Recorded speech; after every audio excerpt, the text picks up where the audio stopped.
What? Who pushes the buttons on your show? Who Lou is does. it? Let me know. Lou. Hate that guy. Yeah, jerk. Big one. Oh, Look at man.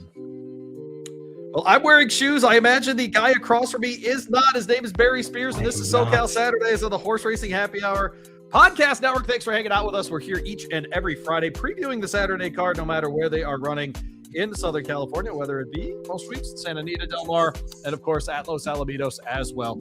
You can find Barry on the socials at Urban Handicapper, and me at Radio Louie if you ever wanted to go look us up that way.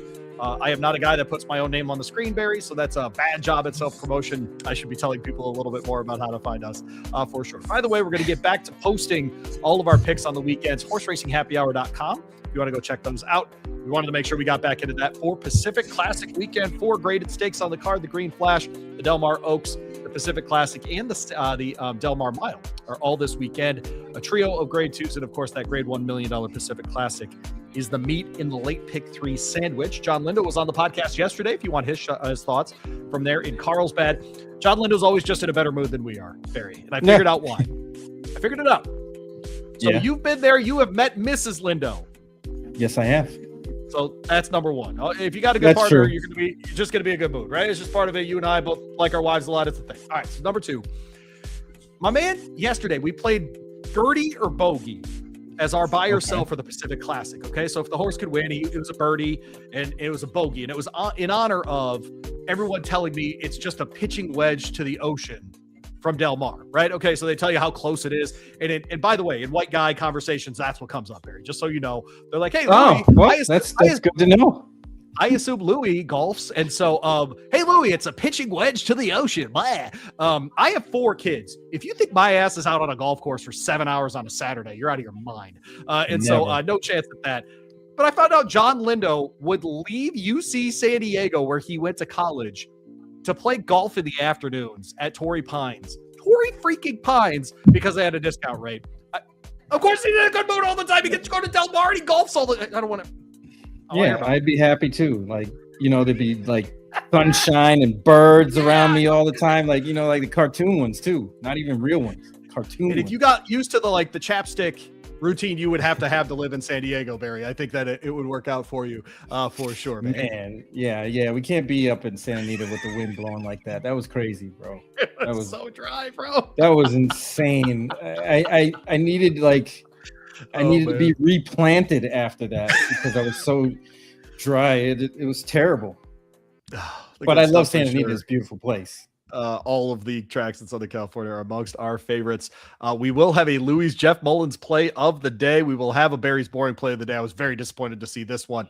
And I'm sure at some point we will go inside the mind of Spears as well. Thanks for hanging out with us yet again on another edition of SoCal Saturdays. Hey, we're presented by AmWager. If you haven't checked them out, boy, it is a beautiful online platform designed for horse players by horse players. True odds, predictive tools, conditional wagering. Check them out. Everything from pick 6 on down to that win bet. By the way, the takeout rates on wins bets at Del Mar is incredible. So this might be the weekend for that. AmWager gives you all those tools that you need to bet smarter. 100% deposit match right now, up to $50 for new customers. You need an edge. You need AmWager. Barry, you ready to go? Yes, sir. As Pacific always. Classic Saturday. Let's have fun with this. Start where we should start every single Southern California card that isn't at Los Alamitos on the turf going a mile. It's a maiden 50 here, $40,000 on the line here, Barry.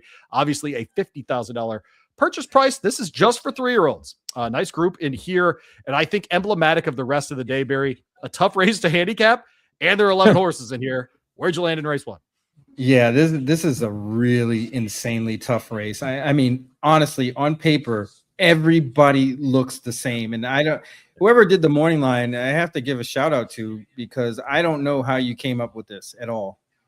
Literally every horse looks the same. They're all like on the verge of doing something better.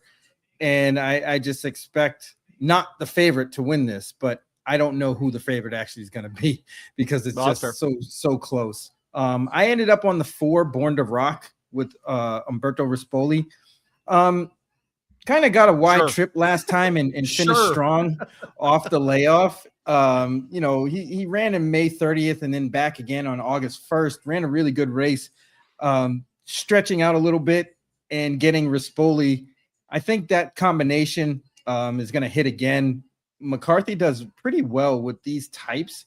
I know he typically doesn't like to drop them in like this, but we're here, and this is a really good race all the way around. So I don't think anybody's really going to be dipping in to try to claim a lot of these horses, but you never know. The Rockier Worlds are doing pretty good. Yeah. And I think this horse might be the one to beat, but we'll see. I mean, if we get 5-1, I'll be very, very happy. Okay. Even if this horse loses at 5-1, I like that price. I know the public loves a favorite, and Bogarts Bucaro is going to be the likely favorite breaking from the inside here, Barry.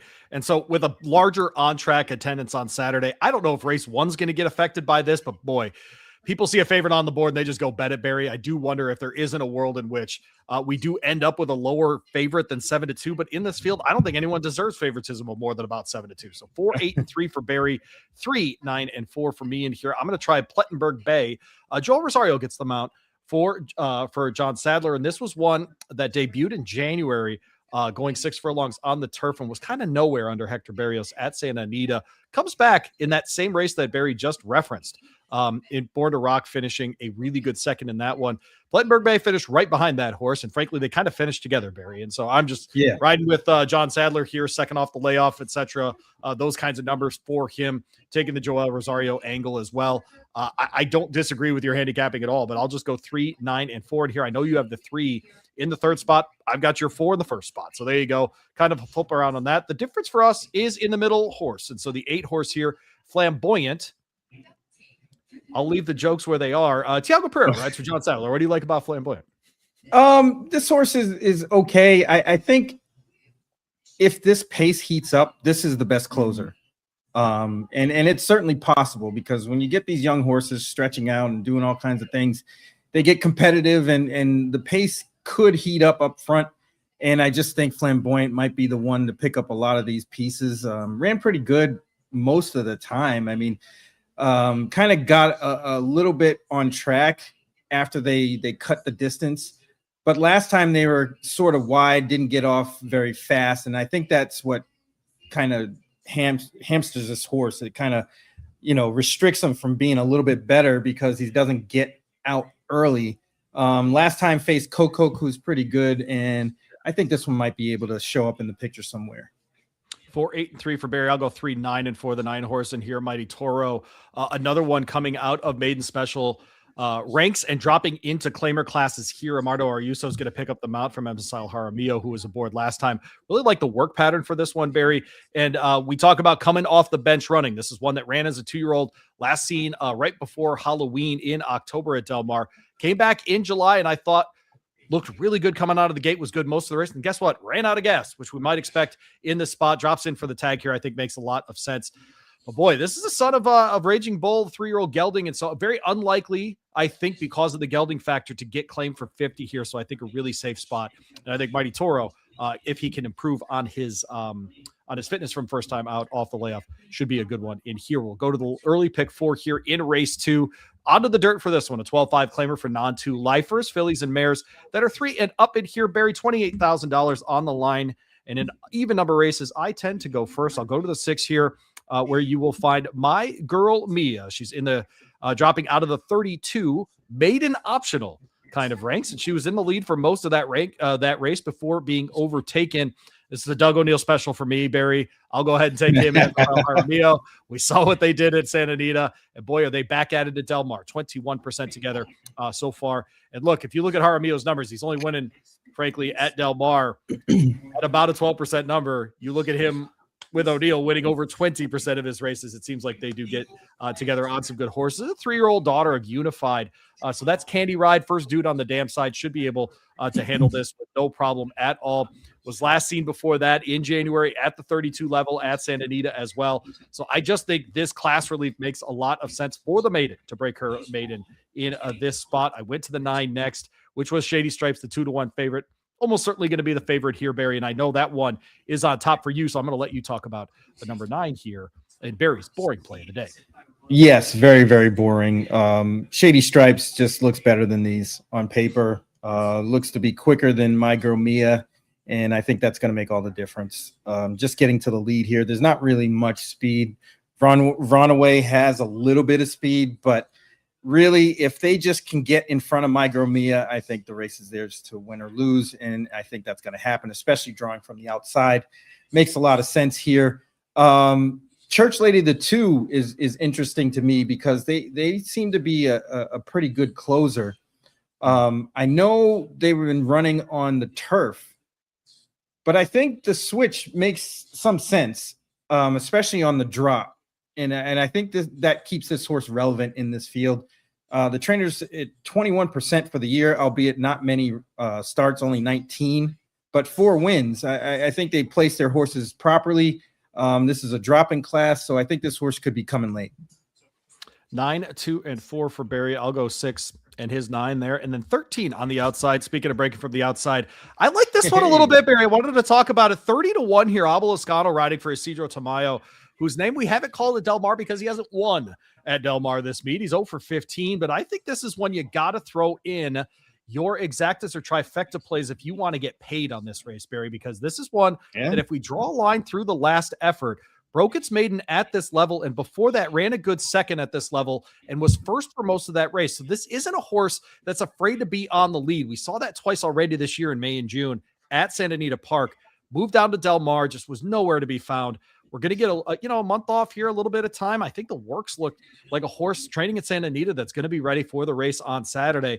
So I don't like Susie's Loaded to win here. I'll be really clear. I think you can get a winner out of the 9 horse or, out of the 6 horse, something like that. But I think the 13 to clean up those tickets, man, give you a nice little pumper in the either the exact or the trifecta there, man, I think is absolutely worth looking at on the outside. You like me? You in the same race, Barry's boring play of the day, and I put a 30-1 shot in the exacta. You like that? You like that, don't you? Yeah. No comment. Moving on to race 3. We're talking Pacific Classic Saturday with you here on the Horse Racing Happy Hour. Del Mar is the target, of course, here on SoCal Saturdays. An optional claimer, that $20,000 level we see so often out of California for non-2 lifers. Mile and a 16th on the turf course, which means we start with the turf chute in the middle of the Del Mar course. $81,000 on the line here, and this is 3 and up. And here you're an odd fellow, Barry. It's an odd-numbered race. You will go first. A number of places to go, and you and I landed on 3 completely different horses. Oh yeah, this race I think is wide open. We see a lot of these races in general, not just on big days, but most Saturdays we'll see a couple of these sort of events. On the turf, going a mile or so on the turf at this state bred optional 20 level, non-winners of 1. And that being said, we do see horses that end up in these spots quite a bit. For example, the last horse that I eliminated, the 4 Trump Era. I really like this horse. I obviously liked him at 26-1 back in May.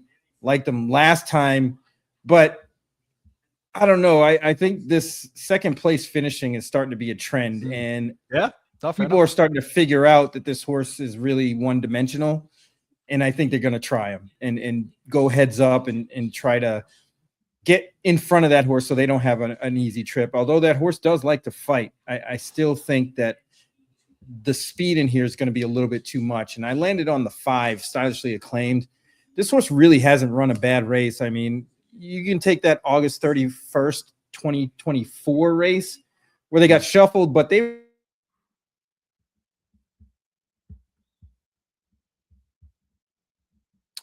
all right, little issue with Barry's connection there. We will get him back on when we can here. 5, 8, 9 for Barry here in race 3. I went a different direction, 7, 4, and 2 in this one. I went to Feeling Lucky. Micah Husbands is in to ride for Saffie Joseph Jr. tomorrow, and he's going to be a borrowed for Brian Corner. This one comes out of a maiden breaker at Del Mar just about a month ago on July 24th. Going the mile. And this was one that pulled away from that field and ran the mile in a $1:35 and won. And I think that is the kind of time you're going to have tomorrow to be competitive in these kinds of fields. And so look for him coming out of a maiden win to go ahead and get back into the winner circle there. So I'll take a shot there at 10-1, 7, 4, and 2 for me in this race means that I do have Trump Era second here for Ryan Hansen, Edwin Maldonado. Barry's not wrong. The second itis for this one is pretty legitimate. I think that there's a world in which we're going to have to go ahead and look around and see if I just got the most Florida. I don't have breaking news sounder on this show, but I just got the most Florida text ever from Barry Spears, which was just lightning strike. So, very Florida. Barry, Godspeed to you. We hope you can come back before I get to the later stakes races. But Edwin Maldonado has been aboard this one for the last 3 races, and Barry alluded to it. This one almost picked off the Snow Chief on the front at Santa Anita Park at the end of May, getting caught at the line by unrivaled time. And just mile and a 16th, I think, is the right distance for this horse. But as he points out, likes to get out of the gate a little bit too quick. If they can rate a little bit better with this one, if you see a half mile time, I'll put it this way. If you see a half mile time of 47 and 2 or longer or more, I think this horse has a serious shot. So I'll put Trump Era second in that handicapping. Going to the 2 horse next, Oracle of Paradise for me. Antonio Frace, who rides for Brian Corner. So I've got a pair corner coming out of maiden wins here. He's not great winning back-to-back starts, but this one also is coming off the bench where he is very good at 15%. This one was in State Bred Company. It's a son of Golden Sense and slowly progressing. But where did we see the very best performances from this horse? All of them are over 2 turns. And so I think getting back to that, instead of looking at those 2 races in the middle of his career where he was sprinting, I'd rather look at the fact that he passed 7 horses in the Breeders' Cup Juvenile Turf at this course in September of last year, at the Del Mar Juvenile Turf, excuse me. And that was as a maiden, comes back, and that was not against Calbreds or anything like that, comes back. They sprint him a couple times. He gets out there and gets to stretch out a little bit under Joel Rosario and goes ahead and wins in May. A little bit of time off here, a switch to Antonio Frace, which I don't mind at all. He's hitting at a great percentage, 17%. He has been in the money like crazy as well. So I'll look for Oracle of Paradise at a price to pick this back up. And it looks like Barry Spears has solved the weather. All I told the audience while you were gone was I got the most Florida text you can receive. Lightning strike. The only other thing it could have been was sudden hurricane. Like, that's it. Those are the only options. Yeah. Like or Panther, palm tree through the window. Panther attack. Yes, right. No, something like that. So, but anyways, welcome back. I was just telling everybody who was going to win this race, but I imagine you're going to disagree with me, and I know you're going to disagree with me. Back to race 3 here with Barry Spears, the 5 horse on top and stylishly acclaimed. You talked a little bit about this one, but let's talk about your other selections in here as well. The 8 and the 9, King of Dragons, is Julian Leparoux and Bill McLean combination here. The 2 of them, by the way, have never had a horse together. What do you like about King of Dragons in this spot? I like this horse. You know, if you look at those races that they were running at this kind of company, they've been very competitive. Just a little bit of bad luck here and there. And I think that's why they were kind of switching around jockeys. And even the last time, just kind of didn't move at the right time and didn't get the greatest of trips. They were buried down on the inside, tried to get out. And now they draw a little outside. I think they're going to see some improvement from this horse. There's quite a bit of speed in here, or enough to get this horse some pace to run into. And I think that's going to make all the difference. This horse is one that definitely needs a setup in order to win. And they're going to get a really good setup. And 15-1 sounds really, really nice as well. Chrome Flash, third year handicapping here. Tyler Bays picks up the mount as Hector Barrios gets a different one here for Paula Capestro, who does have a win at the meet in 10 tries. This is a trainer that we see most often at San Luis Rey, but does have horses right now, of course, at Del Mar once they open up these barns. It's one that won down the hill to Backberry, so it's one that's been in the winner circle this summer, frankly. White Flash, 8-1. Or Chrome Flash, excuse me. About the 6.5 down the hill. Those races being kind of mile-ish just by the way they're set up and the configuration, things like that. Horses that go a mile usually run well. And you'll see back in August of last year, this horse didn't run a step. I think there was something wrong. Obviously, they laid the horse off after that, didn't come back until March of this year, ran one bad race, and then the rest of them have been on par. So I think this horse will continue to improve off of that. And again, got a wide trip last time. So we'll see what Tyler Bays can do, but the price is right. 8-1 on this one. Should get most of that, but I think this horse is going to show up in the picture somewhere. 5, 8, and 9 for Barry in race 3. I'll go 7, 4, and 2 in race 3 there at Del Mar tomorrow, Pacific Classic Day. Race 4 is one of the maidens. We're in the 2-year-old ranks here. We're going a mile on the dirt in this one. $100,000 on the line here, Barry. And I think an interesting race to talk about. And you and I landed on the same 3 different orders and that kind of stuff, but I'll go ahead and I'll throw this up. I've got the Bob Baffert trainee and Mocha on top here, a son of Uncle Mo, into mischief on the dam side. This is a $1 million purchase at the OBS March sale just this year. And this is a horse that's following all of the normal Baffert training patterns, except for one thing, Barry. He does not enter horses on debut at a mile or more very often. I mean, frankly, for him, he doesn't. It's almost never. Now, if you look at this and you want to get negative about it, Barry, you would look at it and say, this is Bob Baffert. He's doing something at 17%. I get it. You want to be mad at 17%? That's fine. Barry, how much do those starters pay when they win? The answer is 83 cents. That means they're supposed to win. That means they're actually well slotted if they ain't worth a damn thing at the window. Okay. So I'm going to put that horse on top here and assume that it's not going to be worth a damn thing at the windows. So I'll go 5, 7, and 6 in this case. Psalm will run second, in my opinion. That is Michael McCarthy's trainee here. And Junior Alvarado is in town to ride for the weekend. He will pick up the mount here. And this is one, Barry. If you were a workout person, you'd be looking at Psalm and you'd be thinking, here we go. This is my horse for this one. You and I talk quite a bit about Michael McCarthy approaching first-time starts very differently than he used to, right? And so he has made those numbers considerably. He's winning more on debut than he used to. That's probably the best way to put it. So 5, 7, and 6 for me. I'm not going to talk about the 6-horse, Barry, because you have that one on top here. A second-timer, Abel Cedillo had them out at Ellis Park in the slop for Peter Miller. Joel Rosario picks up, take a picture here. Yeah, I mean, I've been saying this all meet long. Just beware of the horses coming in from out of town, especially the ones from Kentucky. Take a picture, ran pretty well first time out, didn't do anything fantastic, but didn't run poorly. Then all of a sudden this horse shows out here out at Del Mar. It totally looks like they're in there for the ship and win bonus. And I think they have a nice horse in take a picture with one race experience over these horses. That might be what needs to happen. And just having that experience could push this horse over the top. Now, Psalm is a horse I do like a little bit, but I'm still not sold on Michael McCarthy and his first-time starters. I know he did win a couple. And I think that's going to happen with the kind of stock that he gets. I mean, look at Psalm as a $1.25 million purchase. He's bound to get some of them, but he really doesn't try. It doesn't look like he tries, because if you look at his debuting over a mile, it's only 7%, and he's had 40 horses do it. So I'm not really sold on it, and I'll bet against his first-time starters until I'm sold. But I think this horse is talented enough to be in the picture and probably will run well. I just would like this horse next time, not this time. Motka, I really don't know what to do with. Like you said, Bob Baffert doesn't do this often, but you just have to respect him and his horses because of what his body of work is forever. Yep. So I'm going to give him that respect, put that horse in here because, this is kind of a crapshoot. And Babe's Empire was one I kind of looked hard at also. It's a little weird because both of these horses, and we've talked about this also, both of these horses were stabled at Los Al for a little bit. And that's not a good sign for his first-time starters.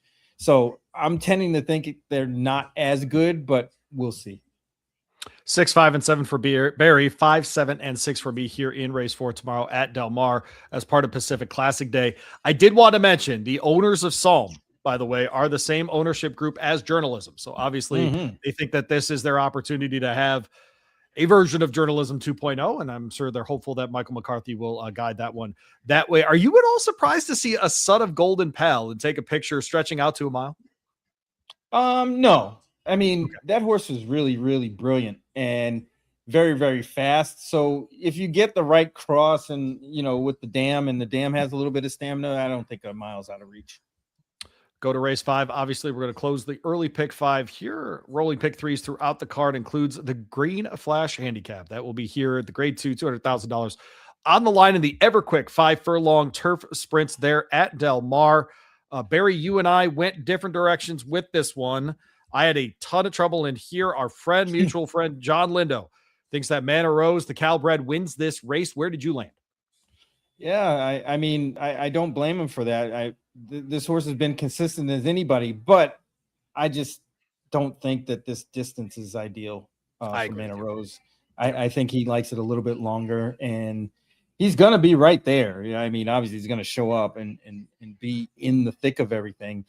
And I'm not really 100% sure turf is his actual strong suit either. So that's my reasoning for not liking. I love them taking a shot though, because this is a good horse, man. He really is. No, this is a good race. Got a lot of racing left here. Yeah, they fit here. It's just a matter of, you know, if he likes the distance, and I just don't think he does. Right. Yeah, sure. But I landed on the 8, No Nay Hudson. I thought this horse has been running good. Ran this race last year and ran pretty well with sort of a nightmare trip behind Reef Runner and Motorious. But this year's rendition is a little bit different. There's not as much speed. And I think a horse like No Nay Hudson with his back class should be able to get a great trip here. And he's coming into the race sort of similarly than he did last year. He ran in April 4th this year. Last year, his last race was May 17th. But I still think that extra time, and maybe Wesley Ward figured that out, that he needed that little more time, cut out that one race, and he's going to pop here. And he kind of stands out a little bit to me on the fact that he has some class to go to and some pace to run into as well. He should get a good trip. I hope everyone knows who is aboard No Nay Hudson. His name is Juan Hernandez. He won a Group 1 race today in England and then got in a helicopter in his silks. In his silks. My man was still in the My Racehorse silks, running to a ready-to-go operating helicopter to get him back for this. I don't want to hear nothing about jockeys ever. You understand me? I don't want to hear anything about toughness. I don't want to hear anything about, they can't eat. They're not doing anything. No.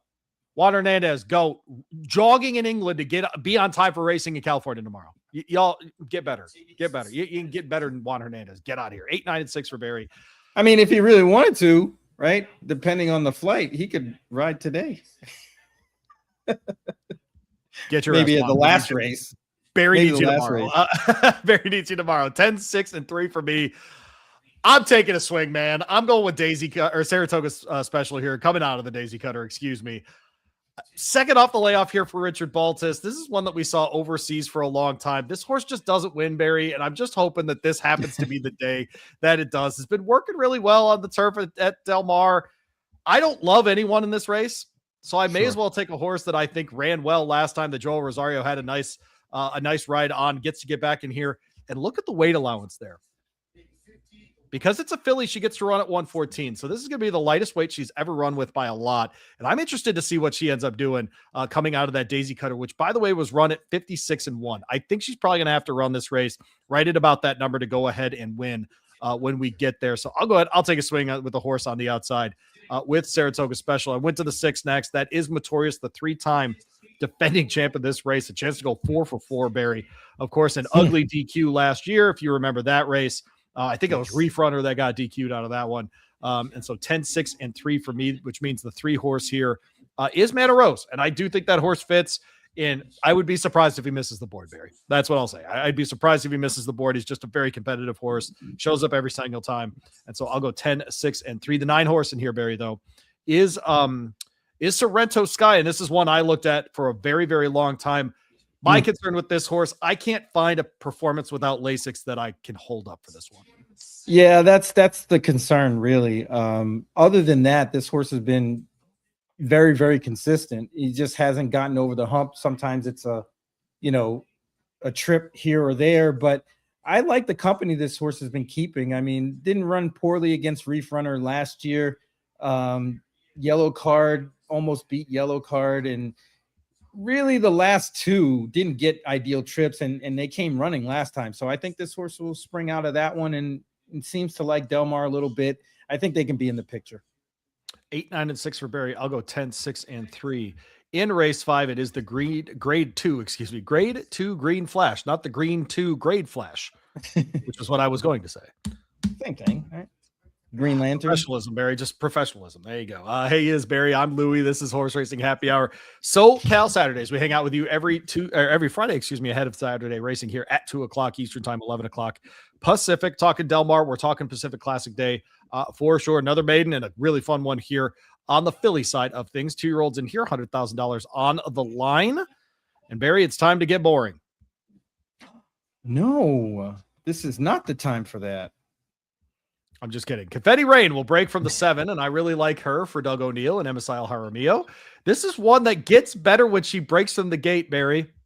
Guess what they have to do for this race, Barry? Break from the gate. And so she'll break from the gate. She'll be 7, 6, and 9 for me in here. Confetti Rain, a daughter of Gervin, into Mischief on the dam side. So obviously this is just a warm-up to get 2 turns into her eventually. Doug O'Neill solid with 2-year-olds as well, but he and MSI Jaramillo, as I pointed out earlier, over 20% at Del Mar, should be able to give this one a good run for sure. 7, 6, and 9 means, Barry, that I can talk about the 6. Furiosity, we could talk about this one together. How about that? But Juan Hernandez rides for Bob Baffert, a first-timer here. Will she be the favorite by post time, you think? Probably, because the works are jumping off the page, especially that last one. And it's Bob Baffert, and it's the GOAT. I think this horse is going to take a ton of money, but I just don't like that horse on top. You're going with Miss Midterm, the other Doug O'Neill, as we call it. Kazushi Kimura gets them out. Another one that I looked at, Barry, for a long time. This race is brutal in the very best way. And of course, as part of the sequence here, it starts the pick 6. Good bleeping luck hitting the pick 6 on past Pacific Classic Day, but here we are. The 3 horse. What do you like about Miss Midterm? Did you like Midterm? Yeah. Were you a good tester in college? You seem like you're a good tester. Yeah, it seems like, that's all I showed up for, especially in college. I didn't go to class. I showed up at only at test time, and I NCAA. I had people looking at me like, "How's this guy got an A? He only shows up 3 times." And I was like, "Yeah, well, some of us got it like that, but that's another story for another time." Some of us got it like that. I'm glad you like that. Some of us got it like that. This race. I'm just imagining some 20-year-old woman who's like struggling through algebra or something, or calculus or whatever. And she's just there all the time. She goes to office hours. She's busting her ass, really trying to learn the material. And you just show up with a calculator and just dominate. Like, that's all I'm saying is she's just staring at you. That's exactly what happened. And I'd come in with sunglasses just like I do now, knock it out and be out before everybody else. And they're like, how does this guy do that? How is he not failing classes? But hey, man, I made it. Oh, the 3 horse here for Doug O'Neill. What do you like? If you go up and down through all these pedigrees, there's really a lot of unraced dams. And it's hard to kind of go forward with any kind of pedigree information. So you just got to go with what you see and take a stab at it. And I thought Miss Midterm, those last 2 works, like you were saying, obviously this race is coming out of the gate, but pretty good. And if the times are kind of what they are, is a little bit slower than the 7, possibly, that could work out to their advantage. Doug O'Neill is hitting on all cylinders at this meet. I know he sort of is just firing with a lot of horses, and he's got a lot of good ones. And these 2 in this race are very good. So I went with the higher price. Honestly, that was really what split the hairs with me. And then I threw out the other one. 3, 6, and 11 for you means you're going to try The Beach is back. The Beach is back. Yeah. I didn't know The Beach ever went anywhere, but here we are. Michael McCarthy, second timer, I think makes a lot of sense in this group too. Yeah. I'm not too terribly upset about the post position, because I think with their running style, at least how they ran the first time, being outside might be the place to be, because these horses, when they're young and they're 2-year-olds, they like to fly and they like to get out there. And sometimes, the horse that doesn't get as tired or has the running style to stay back a little bit passes them late. And I think this horse is going to get in the bit and kind of do some running at the end. Again, Michael McCarthy, second-time starters, I'm all on board with. Bob Baffert sees no joke. Will break from the 9. I have her third in my handicapping. Very, very boring handicapping from your boy, picking 2 Bafferts and a Doug O'Neill. I will go 7, 6, and 9. We didn't talk about the 9 very much, which makes me think that'll be the horse that wins by like a panel. It just makes sense to me that that's what's going to end up happening here.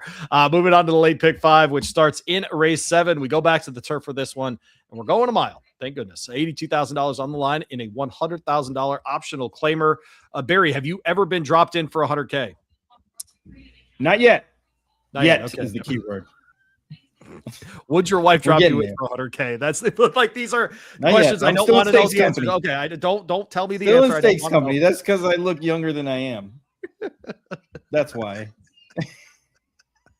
Someone's like, why would I pay 100,000 just to retire him? But no, race 7 starts the late pick 5. Barry, optional claimer. Who'd you land in race 7?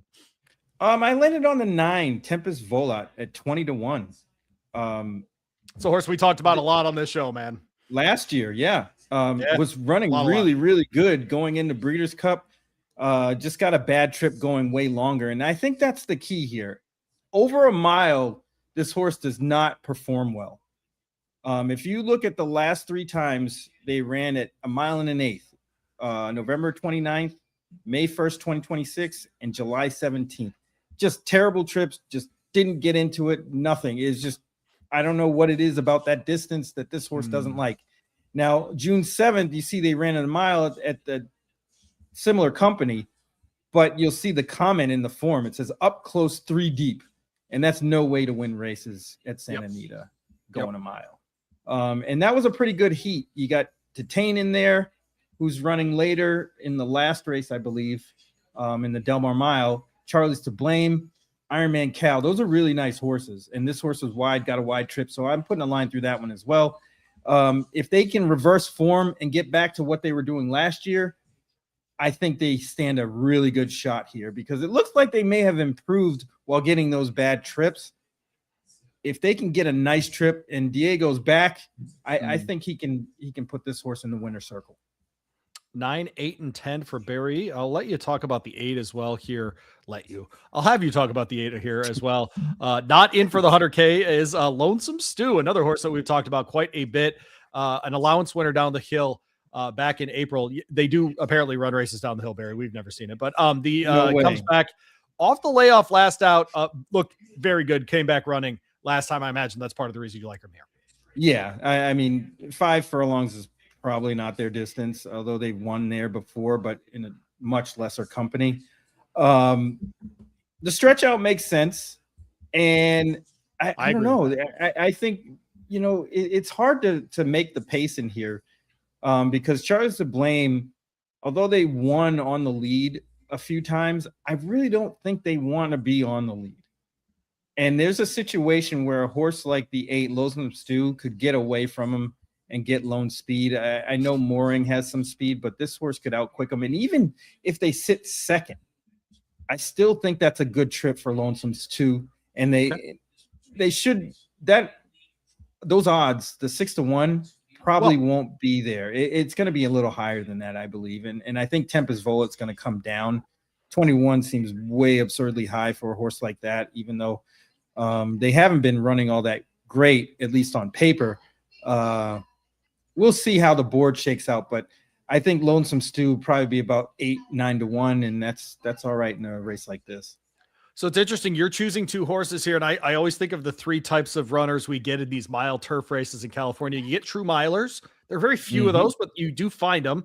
Think of like Johannes and that kind of horse as like a true miler on the turf at the very highest level, of course. Not everyone's Johannes for sure. But you picked one that's going from routing to the mile, and obviously a mile's a route, but it's the shortest of the routes. And then you picked one who's going from sprint to route. And I think all of those are, they're reasonable takes. They're reasonable handicapping there. So 9, 8, and 10 for Barry. Slightly different direction for me as I include my usual smattering of AEs in a race at Del Mar. I'll go 7, 10, 14, and 13. The 14 and 13 have not drawn in, but on a day like Pacific Classic Day, Barry, nobody's not waiting for the scratches. They're waiting. And so these horses are very much going to stay on those lists until they are told they cannot run. But I went to the 7 up top with Captain Choo-Chees, and I promise it's not because the name is Captain Choo Cheese, but rather I think this one is going to get back to what it's done well, which is run it a mile on Lasix. The last 2 times that this horse did it, it won those races. They were both at Santa Anita Park, I know. And the horse is 0-3 at Del Mar. Why is that? Because the only time this horse has run at Del Mar was either still as a maiden or in stakes company. We don't have to do that here today. I give Florent Giroux. What I like about that, Barry, is if you look back at the best wins for this horse, many of them were near to the pace or on the front of it, including under Florent Giroux in February. That was at the optional 50 level, excuse me. And so that horse, best speed figure of its life in the mount was Florent Giroux. We get back to that here. Second off the layoff in this spot here as well, 20% for George Papapadromu. And so I think this one absolutely fits in here and makes the most sense for sure. The 10 horse in here is not Captain Choo Cheese. It is First Piece. Mike Smith rides for Mark Glatt. I think this counts as my Mark Glatt play of the day. What?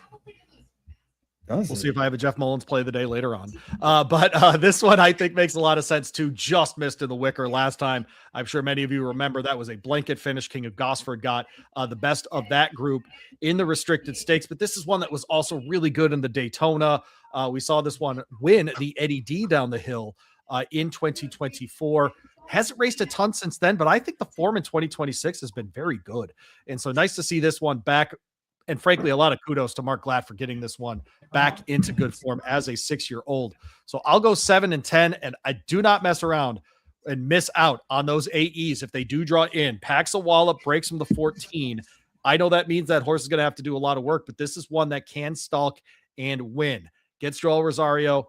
Again, one last time at a mile and a 16th, has to do a little bit less work here for John Sadler. Back-to-back winners for him win at 25%. Literally, of his last 100 horses to win, 25 of them have come back and won the next race. So 7, 10, and 14. If that 14 were in the field, Barry, I think he'd be on top for me.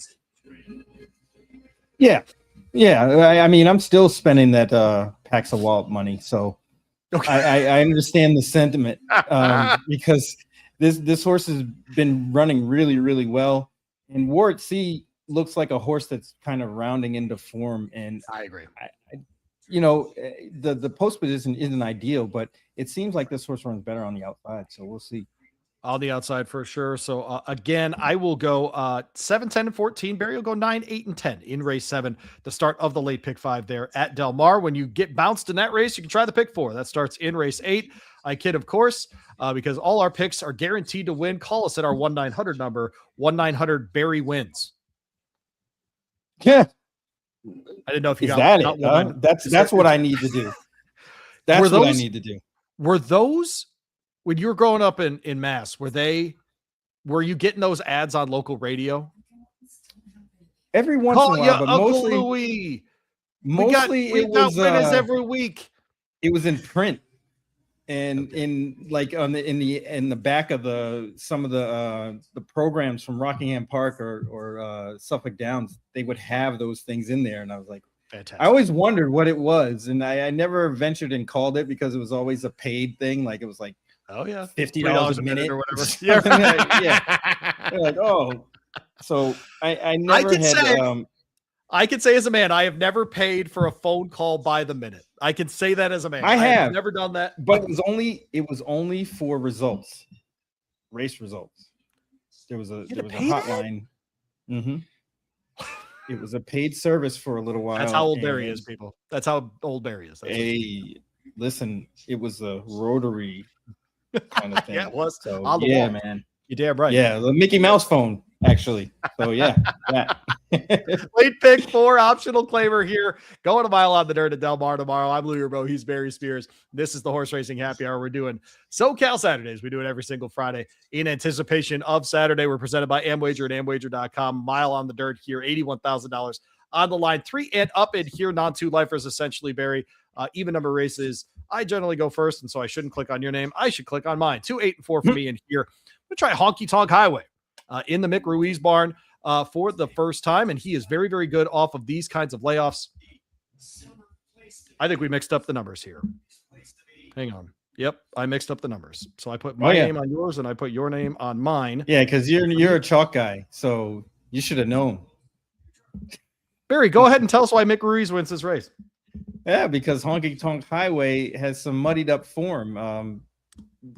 But really, honestly, I think that these horses from out of town, like Honky Tonk Highway, have a big advantage, especially the ones from Kentucky. This one ran in Kentucky, ran into $75,000 open claimer, didn't run all that poorly, lost to Otago that day. And then the last race got claimed out of was a pretty tough heat. Lunar Module won that. And if you look at Native Land, their race before their Del Mar race, which they won pretty big, was a claimer, $40,000 non-winners of 3 at Oaklawn in April, which isn't the strongest part of that meet either. So to me, that should tell me, or does tell me, that Honky Tonk Highway might be a little bit classier than this bunch all the way around. If we get 12-1, I will be ecstatic. Some good workouts. That one on August 15th. The one prior to that was good. They've been at Del Mar for a while. So I think this horse is familiar with the surroundings. Mick Ruiz, I don't think has started a horse outside of Del Mar.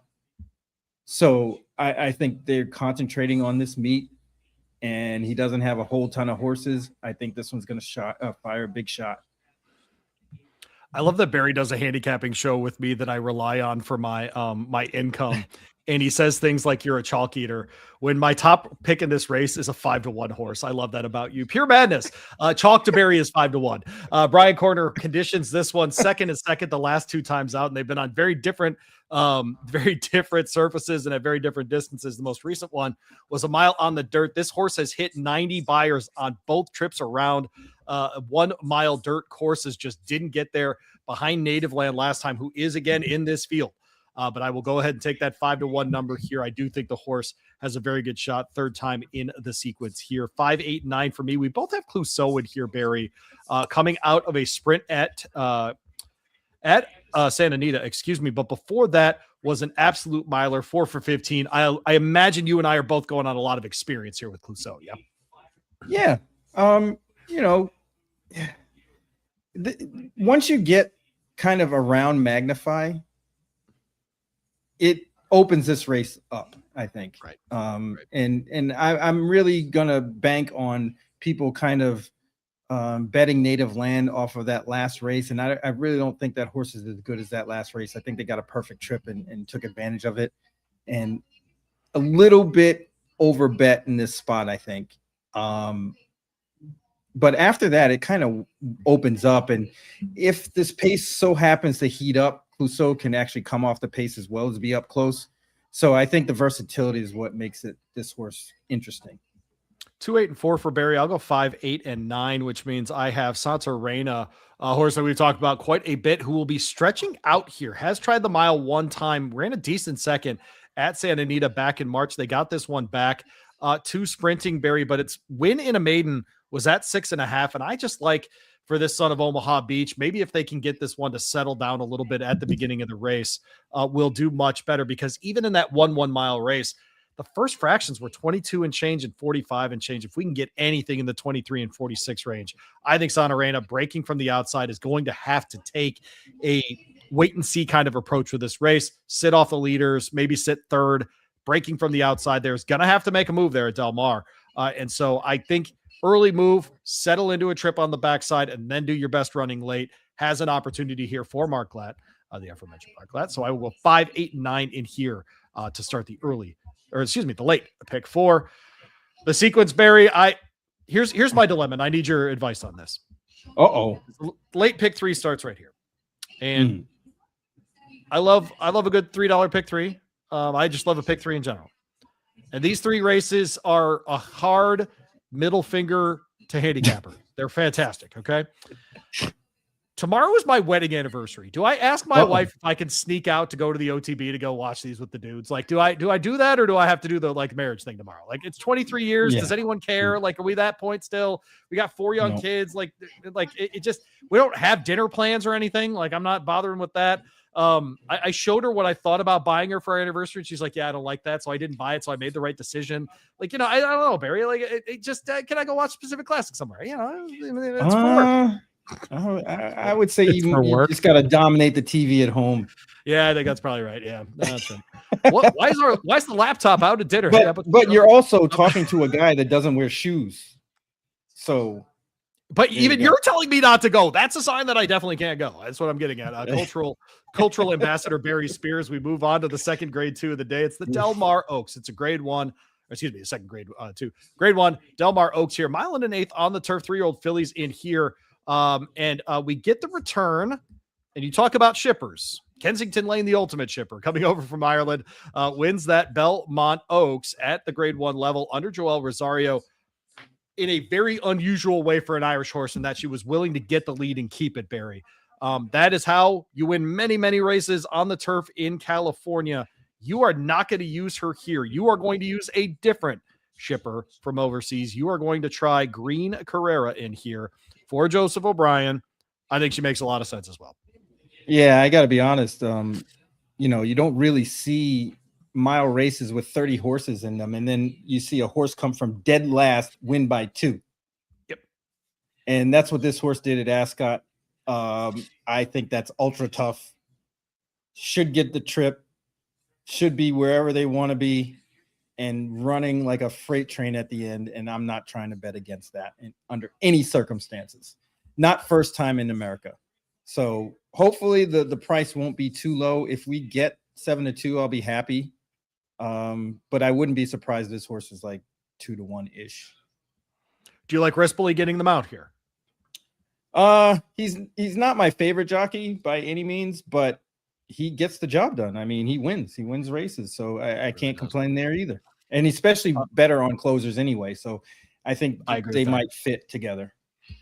This horse also does have a ton of experience going left-handed, including a second last out in the Irish Stallions Rouge Stakes. That was last out there, of course, in Killarney. This horse did win at Ascot in a handicap, as Barry mentioned. 4, 3, and 9 for him. We have very similar horses. I did go to Kensington Lane on top here, following your advice of taking shippers for this race. I will also take Tam Tam out of the Rigney, ownership group here, and Phil Bauer training here. And Barry, we can talk about this one here. Just missed in those 2 graded stakes for 3-year-old fillies at Churchill Downs, but comes back and wins the Tepin. Before that, won the Sanibel Island. On these days, Barry, one of the things I like to include in my handicapping is, did you win at multiple tracks over different kinds of turf courses? That gives me more confidence that you can step into this kind of place and go ahead and win. The Rigneys are not shipping unless they think they have a serious shot here. Yeah, this horse is going to be tough in this spot. Honestly, I just thought they were going to be favored here, and I wanted to bet against them. But okay, if they run anywhere close to that Tepin, nobody's going to touch them. East Jabip, our great name, is a pretty good horse. And this horse was really competing well with Imagination the Lady. Even though the race they lost at Churchill and the regret, they finished 3rd, but they really didn't have a great trip, but they should get a really good one on Saturday. But those are really the only 2 I like. And I threw in Kensington Lane because those are essentially the best 3 horses in this race, and they'll probably all be kind of together at the end. So hopefully I'll be right about Green Carrera, and I'll single that horse and move on. Barry, you ever have a betting experience that kind of ruins you in your handicapping for a little while? Stark Contrast has done that for me. Stark Contrast helped me out with the Gestad Stark Contrast Exacta there at on Friday, a Breeders' Cup last year. So I am always looking for now that next 2-year-old who's going to be the Stark Contrast of this year. So I'm going to throw in Inbox in this group. She is a Great Britain bred, started her life in Ireland, but has been running in Southern California for the last 4 races. She's never been worse than a length off of the winner in any of her races, Barry. She's always there. Hector Berrios gets the mount. If there's someone better on the turf at Del Mar than Hector Berrios, it's not a very long list. Okay. Picks up the mount here for Phil D'Amato. I don't think I need to sell Phil D'Amato in this kind of spot. And she just missed in the San Clemente. Frankly, Barry, if that race is at this distance, I think she wins. And before that was in the Honeymoon at a mile as well. I think getting the extra furlong is going to be huge for her. I'm going to include her as a win option in these tickets because I think you're going to get 7-8 to 1 on this horse. And I think Yeah. you absolutely shouldn't take anything less than maybe 5 or 6 to 1 on this horse. But I think Inbox is probably the best of the West Coast 3-year-old fillies right now, or 3-year-old fillies here. And so I'm always interested in who that next horse might be. I think Inbox is that horse. And so I won't fight you on the 4 horse in here, Green Carrera, coming over and winning this race. I think that's absolutely on the table here. But what I'm saying is, I think Inbox is one of those that could upset the apple cart here. I just think the added distance will be good for her. And so 9, 3, and 6 for me in here, 4, 3, and 9 for Barry there. Race 9, the Del Mar Oaks. The other grade 1 on the card, of course, is the Pacific Classic. We're going the classic distance, 10 furlongs on the dirt, $1 million on the line, 3 and up in here. No 3-year-olds except for one in this field, Barry, and his name is Finger. He'll make the trip from Japan, winner of back-to-back races there at the 3-year-old level in the Head of Day High, Adam Island and Nathan, then last out at the 10 furlongs in the Tokyo Derby. Both of those at OOE there in Tokyo. It is a second-level kind of track. And I talked to Danny Brewer this morning, our guy, the stud from Smyrna, and he was pointing out the track in Tokyo isn't a dirt course. It is a sand course. Yeah, it's sand. You follow Japanese racing. It is a little bit different. Just an absolute wild card in this field. But Barry, it terrifies me a little that we landed on the same 2 horses on top here. And I would love to hear your rationale first. But we both landed on the 9 here, Barry, which means that we think this guy named Saffie Joseph Jr. is going to ship again and win again. But I also think, and I was talking with John about this yesterday. In our sport, thank God we've got these trainers who are willing to take shots in these spots. And Saffie, if he's got an older handicap level horse, he's just going to ship them around for wherever he thinks they can land and be competitive. He's willing to ship to California. He runs at, Monmouth. He's running all over the place. He doesn't have a ton of wins at Saratoga, but I don't think he cares. Right. I think he cares about trying to give his horse his chances in these spots.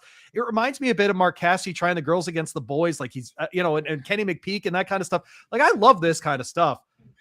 But I've also seen the results, and I've watched Skippy turn into a great horse. I've watched White Abario turn into a great older horse. Why would I not trust him in this case? And this is the one that Micah Husbands is aboard. This is the jockey that he's also shipping out there to ride on Saturday. Is Micah Husbands, not his other horse in here who's lower odds on the board, the 2 horse at Ford Steel. Edwin Gonzalez is going to ride that one. I know all about Edwin Gonzalez because he lives out in California. But he said to Micah Husbands to go ride this one, Barry. I'm going with the 9 horse on top here. What's the rest of your take on that one? Well, if you take out the race in the slop at Oaklawn, right, and the dud on November 15th, the rest of them are basically wins. And this horse has been steadily improving, proved they can go long. The mile and 3/16 in the Pimlico Special was easy money. And even the last race was easy money. But honestly, this horse isn't going to be on the lead. I really think they're going to try to sit. That's why Ford Steel is in here, to try to force the pace, get a lot of pace into this race so a horse like Navajo Warrior can pick up all the pieces. This horse is running, is just razor sharp. I mean, there's really nobody sharper. The last 2 races kind of verify that, although they were perfect trips. So I am downgrading both of those buyer speed figures. But this horse is still razor sharp. They executed and did what they had to do against lesser company, steps up to the big boys here, and I think they can compete and win. 9, 7, and 6 for you, 9, 7, 11 for me. That means we have Hit Show second. Yes. Barry, I have a little bit of a dilemma here. Okay. I have a dilemma here because I think this race does set up for Hit Show really, really well. Okay. It does. Like really, really well. Man, this horse, I mean, his one win since coming back, I think his wins are with Lasix and then in the Fayette at Keeneland in a grade 3. I'm not saying I'm questioning those things, but I watched this horse ship for the San Diego Handicap and have nothing. I watched this horse, I'm watching these Brad Cox horses. It almost feels like sometimes he sends the ones to the West Coast that he thinks are second tier and get that done. Except this horse has made how much money? Oh, that's right. $9.5 million. And so this is obviously not some second tier horse by any any part of the imagination here. This is a Wathman. This is the son of Candy Ride, the tapping on the damn side. I mean, all the things. It's nothing about it. Obviously, I have the horse second to my handicapping. I kind of had to do this, Barry. I'm not gonna lie. It's like 7. Like I just had to do that because I do think the race sets up for him. And I have Knightsbridge in the 3rd spot, and here's why. And I got good confirmation from Matthew DeSantis this morning. He was right when he said the following. If he gets his way, he's one of the best horses in the country. Oh, he's the best. Just is. Yeah. If he gets his way, you saw it at Monmouth. If he gets his way, he gone. Right? He gone. I think you have left him out of your top 3 because you assume he ain't getting his way on Saturday. Is that right? Correct. That's absolutely correct. And he's on the way outside. There's a lot he has to overcome. And if he does win at that short price, I have to tip my cap to him for sure. The 122 is a huge figure, but he really had his own way. And every time he has, just like Maddie was saying, he kind of packs it in a little bit. And just drawing that post position is already a strike against him. There's other speed inside of him. Malarchuk's going to be out there. Finger is definitely a horse that's going to be forwardly placed. And I do have some comments about Finger and Hit Show. Okay. But I just don't feel that Knightsbridge is going to give his best performance from this post position. Obviously he can do it. And, would I be surprised if he clears the field and controls the pace? No. Is it likely? No. So that's why I'm kind of looking elsewhere. But as far as Hit Show, I know the guy that created the pairing for this horse's breeding. And before Hit Show even ran a race, he told me that this horse is a stayer. I mean, obviously he was a little baby horse at the time, but he told me this horse is going to be a stayer. He's just going to run far and long. And it kind of panned out. Honestly, the longer the better for Hit Show. If this race was 2 miles, it'd be better for Hit Show. But he just has trouble sometimes. He kind of gets lost in races where you would think he would forge ahead and he kind of waits. And then all of a sudden he just starts running again and he ends up winning by a head. And that's really my problem with him in putting him in the win spot, is because he's not really a horse that's going to blow by anybody. He's going to get there right at the very end. And more than likely he's, finishing second unless he towers over the field class-wise, which he may. But I still think that, his running style isn't conducive to how, Del Mar Racing is. And it's a little bit of a strike against him. I still think he's going to run well. I still think he's going to be right there in the money. He still could actually win this race, but I'm just going to put him in the 2nd spot this time. 9, 7, and 6 then for Barry. As far as want to Finger, talk about Finger. Yeah, go ahead. Finger, yeah. If you look at his race, and I know raw times are really kind of not taboo, but you have to take him with a grain of salt. However, this horse ran 2:04.2, the mile and a quarter in the Tokyo Derby. And if you see, Forge Steel ran 2:01.2 in the Gold Cup at Santa Anita and won by 9. A grade 2 race here in the US. So I don't, obviously the surfaces are different and things play a little differently, but to me, a 3-second difference says a lot, no matter what surface you're on. Not saying that Finger can't win this race or what have you, but he's got a speed type running style where he went basically to the lead and went wire to wire in that last race. I don't see any other way he can go, but I just don't know how much or how quick he is early. And that could be a problem, especially with other speeds in here. He did go left-handed in a win in the Bluebird Cup back at Funabashi. That was in January, and that it would be the cut for the winter season that he ran. Of course, 2 wins and a second over the summer for Finger. All of those at OOE, which is in Tokyo, their second level track there in Japan. The closer on the card is race 11. Time to throw a dart, Barry. It's the grade 2 Del Mar Mile. Mile on the turf, $300,000. And this one, buddy, this is a special race because I do think we joke sometimes about, oh, anybody in this race could win. Like you look at Seal Team in the 2, for example. Okay. And I'm trying to pick a horse that's not neither of our handicapping, but finishes a decent 5th by 2 lengths last out of the Eddie Reed. Before that, 4th by a length of 3/4 in a grade 1 Shoemaker mile with 8 horses in it. It includes Formidable Man, Elmandaras, King of Gosford, etc. That horse is 15-1, man. And that horse is 15-1. And frankly, probably should be 15-1, right? It's that kind of thing. It's just that kind of race. I think you make lots of cases for lots of different horses. Race 11 means Barry's picking number 11. Any worry about the post position for Twirling Point? Yeah, it's always a concern being out wide, but I just think this race is all over the place. There's a lot going on. There's enough speed for a closer to win. There's enough of everything for anybody to have a shot in this race, honestly. But I thought Twirling Point has been running well and just haven't got good trips. Just missed against in the Wicker against King of Gosford, who's ultra tough. But I think King of Gosford is going to be compromised a little bit by the pace situation here, because he's going to have to be a little bit quicker just to keep up and get to the spot that he wants. And that might affect him late. In a horse like Twirling Point, who was a little compromised by the last race where King of Gosford kind of got away from him, I think this horse was set up very well to run big in this race. 12-1 is a great price. I think we should get most of that.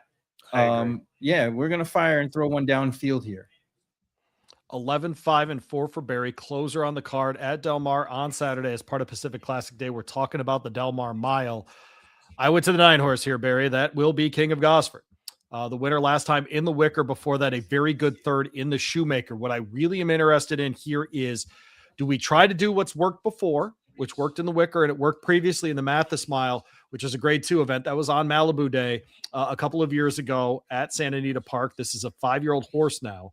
And I do wonder, Barry, if they won't try to either get the lead or run like he did in the American, which was his first race this year in April, where he ran 3rd essentially the entire race. He gets Umberto here. And the reason that that's interesting, Barry, is something that we've talked about on this show. We think of him as more of a closing type jockey, right? He does much of his best work in the stretch, getting a horse going down the stretch, whatever, with that kind of timing. He was on the lead with this one last time. And so I'm wondering if they don't think of him as a bit of a, if you go back to like the Let It Ride that he ran here at Del Mar on Halloween in 2024, that was a race where he was sitting just off and did his best running at the end. I think they're going to try to have this one forwardly placed. I don't know that he gets the lead. I don't know that he's just going to be gifted a 23-4 or 47-4 in this race. I doubt it very much. In fact, I think he's going to come from just off of it, but we've seen it before. 4 for 9 at the distance and 2 firsts and 2 seconds in 6 starts at Del Mar as well for King of Gosford, who will break from the 9. I went outside to the favorite El Potente. If this horse is inside at all, might be a single for me. Won the Thunder Road at Santa Anita in February, 2nd in that Kilrow Mile, barely missed in that one. I love the layoff here for Dan Blacker. And I think you get Hector Berrios riding on the turf, man, at Del Mar. I hate the outside post here, but this is a horse that did win in the 11 hole at Santa Anita before, going a mile. That was in an optional claimer, but at least I've seen this horse do it before. And so I guess who was the jock for that day? Hector Berrios for sure. This horse did win the Thunder Road, a grade 3 event at Santa Anita in February of last year. 9, 12, and 1 for me in here, Barry. 5 and 4 will fill out your trifecta. Detain is in here. Won last time at the mile and a 16th for Michael McCarthy. Dropping the Lasix here. What do we think is going to happen? This was the horse to beat. I don't understand the morning line. I mean, this horse is 10-1 on the morning line. This horse is the horse to beat in this race. That form overseas was stellar. And honestly, this horse just likes the firm ground, and they're definitely going to get that. I just didn't put this horse on top because of strange things that happened at Del Mar in the last race.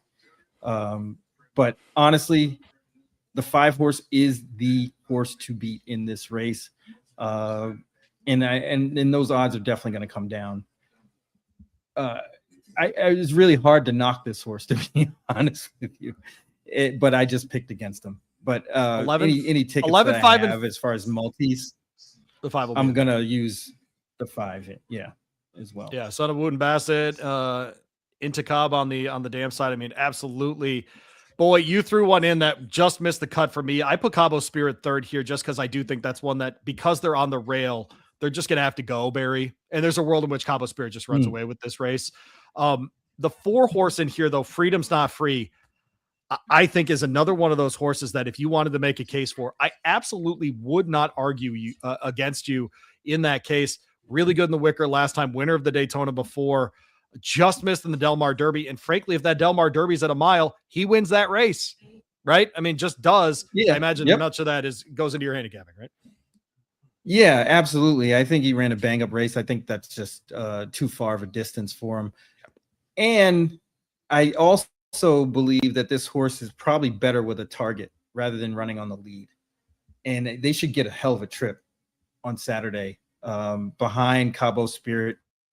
And probably, I'm not sure what Cincel's going to do, but I would gather since Camora's on that horse, they're going to try to be forwardly placed. King of Gosford is going to be out there pushing the pace. Flyover is definitely going to go try for the lead. And obviously the outside horse, El Potente, has to get positioned. So I think sliding in behind those horses, Freedom's Not Free is going to get one of the better trips of any horse in this race.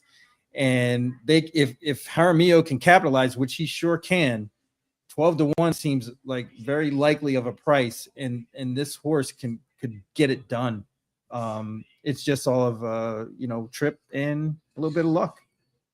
11, 5, and 4 for Barry in the nightcap. I'll go 9, 12, and 1. As I said, I think Cabo Spirit can get the lead and keep it if he is capable on a Saturday. By the way, Freedom's Not Free, if you were wondering where the name came from, his dad is Omaha Beach. And so there you go. Makes a lot of sense once you hear There you go. that. Well, he's Barry Spears.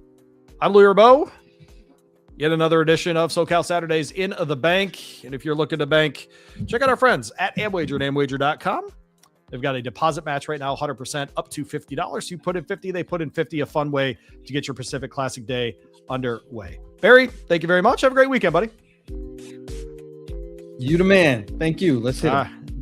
Good luck with those wagers this week. We'll be back on Thursday right here on the Horse Racing Happy Hour. And of course, you can check us out at our platform at the Horse Racing Happy Hour, wherever you get your podcast. And that always includes Blood Horse Monday, which I work on every Monday with our friend Sean Collins. You can certainly check out that throughout the week as well. For Barry, I'm Louis. Thanks so much for hanging out with us here on the Horse Racing Happy Hour. Good luck with those bets this weekend.